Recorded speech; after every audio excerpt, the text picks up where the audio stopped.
Iran America कशीदगी अरूज पर अगले 24 घंटे निहायत अहम है, क्योंकि यूरोपीय एयरलाइंस ने मशक़ वस्ता के लिए अपनी तमाम परवाज़ें मुअत्तल कर दी हैं।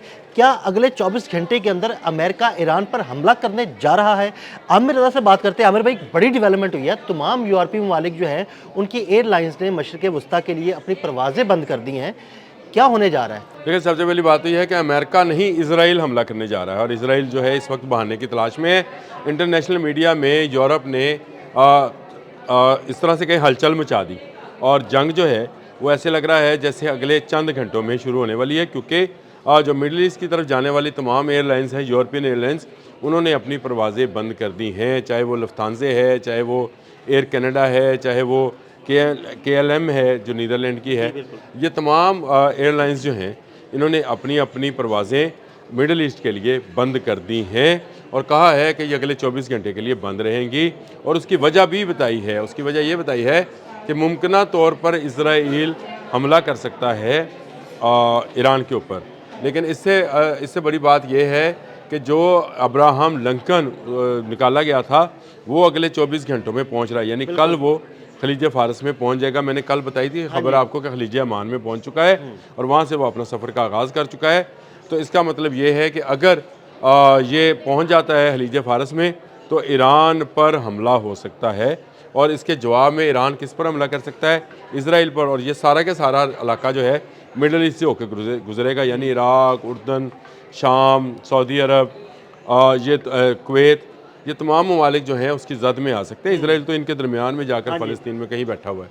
तो ये वो मामला है जिसको लेकर मैं ये समझता हूँ कि अगले चंद घंटे बहुत अहम है। यूरोप ने और कनाडा ने ऐसे ही अपनी फ़्लाइट जो हैं उनको बंद नहीं किया है। ख़तरा जो है सरों पे मंडला रहा है और ये ईरान के सर पे मंडला रहा है, ख़ासकर इब्राहिम लिंकन के आने के बाद। और इजराइल की तरफ से हमला होगा, ये बड़ी अजीब सी बात है। और इसको मैं ये समझता हूँ कि जुमे को, कल जुमा था, कल तुर्क वज़ीर ख़ारजा ने ये बयान दिया था कि इजराइल, हम ये समझते हैं कि इजराइल कोई मुतबादल रास्ता अख्तियार करेगा। ये बयान बड़ा ज़ूमनी है। मुतबादल रास्ते से मुराद ये है कि मुज़ाकरात का रास्ता अख्तियार करेगा, आपस में कोई इनके जो है जंग की सूरत हाल नहीं होगी। लेकिन इसके फ़ौरी बाद, इस बयान के आने के फ़ौरी बाद, क्योंकि डिप्लोमेटिक लैंग्वेज में ये धमकी थी बिल्कुल कि इजराइल कुछ ना कुछ करने जा रहा है, यानी धमकी तुर्क वज़ीर ख़ारजा ने नहीं दी, लेकिन उन्होंने इंतबा जिसको कहते जारी कर दिया, या ये वो इंतबा निशानदही कर दी। तुर्की के जरिए यहाँ तक पहुँचा। निशानदही कर दी, आप इसको यूँ समझ लें, निशानदही कर दी कि यहाँ से कोई शरारत हो या यहाँ से जंग का आगाज़ किया जा सकता है। देखें, अमेरिका डेस्परेटली इस वक्त मुख्तलिफ़ इलाकों में अपनी एयर बेसिस चाहता है।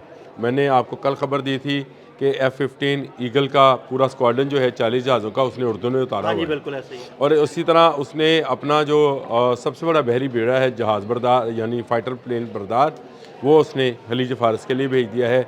अब उसको एक और एयर स्पेस अगर मिलती है, यानी एक और एयर बेस मिलती है जो कि इजराइल है, जिसके बारे में ये मैं भी उस गलतफहमी में आया कि शायद नेतन्याहू जो हैं वो इस जंग के ख़िलाफ़ हैं और कह रहे हैं कि अमेरिका हमारे सरज़मीन से हमला न करें। लेकिन ये ऐसा दज्जल और दजाल लोग हैं, मुझे समझ नहीं आई। मैं अब इसका इतराफ़ कर रहा हूँ आपके सामने कि इन्होंने वही काम किया, इन्होंने भटकाने के लिए, हम सब को भटकाने के लिए ये ख़बर जारी करवाई कि इजराइल जो है वो मुखालिफ है उसकी सरज़मीन इस्तेमाल करने के, कि ईरान पर हमला ना किया जाए। लेकिन आमिर भाई, आपने एक वीलॉग में हल्का सा इशारा जरूर दिया था कि इनके वादों पे एतबार नहीं करना, क्योंकि ये दिखाते कुछ और हैं, करते कुछ और। अच्छा, मुझे ये उम्मीद थी कि वो जो इन्होंने कहा कि उर्दन से उड़ने वाले त्यारे F-15 जो है, उस पर मैंने कहा था ये बात कि ये इराक में जो रीफ्यूलिंग होगी, उसके जहाज़ जो रीफ्यूलिंग के लिए जहाज़ होंगे वो इसराइल से उड़ेंगे, लेकिन ईरान पर डायरेक्ट हमला करने वाले जहाज़ जो हैं वहाँ से नहीं उड़ेंगे। लेकिन ये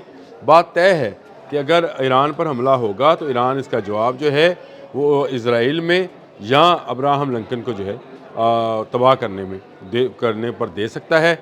ये एक अलग चीज़ है कि उसके पास ऐसा कौन सा मिसाइल है जो इब्राहिम लिंकन के लिए। आमिर भाई, दो स्टोरीज हैं, वो मैं दोनों आपसे अलग डिस्कस करना चाहता हूँ इस वीडियो के अलावा। एक तो ईरान का दिफा कैसे करेगा, और बरतानिया ने अपने कुछ तैयारे कतर भेज दिए। मैं वो भी बताता हूँ, लेकिन आपको इस वक्त जो है एयर स्पेस बंद है जी।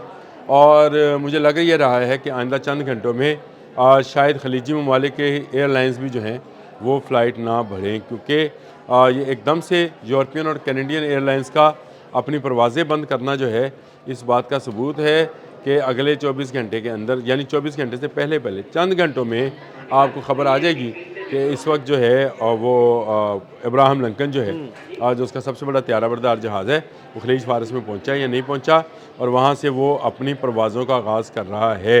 वो गो ईरानी हदूद के अंदर दाखिल नहीं होंगे जहाज़, लेकिन उसकी सरहद के साथ साथ, जिस तरह ज़मीनी सरहद के साथ साथ जो है वो परवाज़ें करेंगे, इसी तरह समुद्री सरहद है, उसमें वो खलीज अमान और खलीज फ़ारस के दरमियान का जो इलाका है, वहाँ पर अपनी परवाज़ों का आगाज़ करेंगे। ये एक तरह की तैयारी होगी हमला करने की, और ये इंतबा जो है, ये जो रोक दिया गया है फ़्लाइट ऑपरेशन, ये 24 घंटों से आगे एक्सटेंड करेगा। यानी ये ना सिर्फ एयरलाइंस एक्सटेंड करेंगी, यानी ये तो अभी यूरोपियन और कैनेडियन एयरलाइंस हैं, कैनेडा एयर है, KLM है, लुफ्थांसा है, बला बला बला, ये सारी हैं, स्विस एयर है, ये बंद हो गई हैं। बल्कि ये और एयरलाइंस भी, जिसका मैंने जिक्र किया कि अमेरिकन और खलीजी ममालिक की जो अपनी एयरलाइंस हैं, वो भी इस रास्तों पर अपने एयर स्पेस को जो है बंद कर देंगी, और यहाँ पर कोई जहाज़ की आवी जावी नहीं होगी, क्योंकि जंग का ख़तरा मज़ीद बढ़ गया है। और ये जो तुर्क वज़ीर ख़ारजा का बयान था, वो एक तरह का, मैं ये समझता हूँ कि जिसको कहते हैं कॉशन था, यहाँ इंतबा, मुझे अब वो समझ नहीं आती कि उन्होंने इशारा दिया कि आप पर हमला कहाँ से होगा, यानी ईरान को सिग्नल कह लें इसको, कि एक सिग्नल है, एक इशारा है जो उन्होंने दिया है, और उन्होंने बताया कि आपके साथ जो है ना कुछ होने वाला है या हो। ये रेड सिग्नल है जी, रेड सिग्नल है कि ये इज़राइल अब आया कि आया, और इज़राइल के रास्ते भी आप पर हमला हो सकता है। कल आपने बड़ी अच्छी एक खबर निकाली भी थी कि बहरी, बरी और फ़ज़ाई कहाँ कहाँ से क्या कुछ हो सकता है। अगर उस भी लॉग को भी सुन लिया जाए तो बहुत सारी चीज़ें समझ आती हैं कि अमेरिका जो है, जिसके बारे में मैं कहता हूँ कि ये शिकार नहीं बदल रहा, जाल बदल रहा है, और इस जाल में अब इज़राइल का भी इजाफा हो गया है, और इज़राइल भी इसमें आ जाएगा, शामिल हो जाएगा। ये अदील भाई बड़ी ख़तरनाक सूरत हाल है, और जंग जो है मांगनी नहीं चाहिए, लेकिन जंग हम पर मुसल्लत की जा रही है। हम पर से मुराद, मैं सारी दुनिया के लोगों को कह रहा हूँ कि इस वक्त उन पर जंग मुसल्लत की जा रही है, कभी वेनेजुएला का नाम लेकर, कभी ग्रीनलैंड का नाम लेकर, कभी ईरान का नाम लेकर। तो ये जंग जो है, इसके मुसल्लत होने का ख़तरा बढ़ रहा है। और दूसरी तरफ चलें, वो जब उस पर बात करेंगे तो उस पर भी बात कर लेंगे, जो बरतानिया और नेटो का मामला चल रहा है, अमेरिका का, वो क्या है, वो भी बड़ा अहम मसला है, और उसमें क्यों ये ऐसा किया जा रहा है। और फिर बरतानिया के जहाज़ों का आपने जिक्र भी कर दिया कि वो कतर में आए हैं, तो क्यों आए हैं, उन पर भी बात कर लेंगे।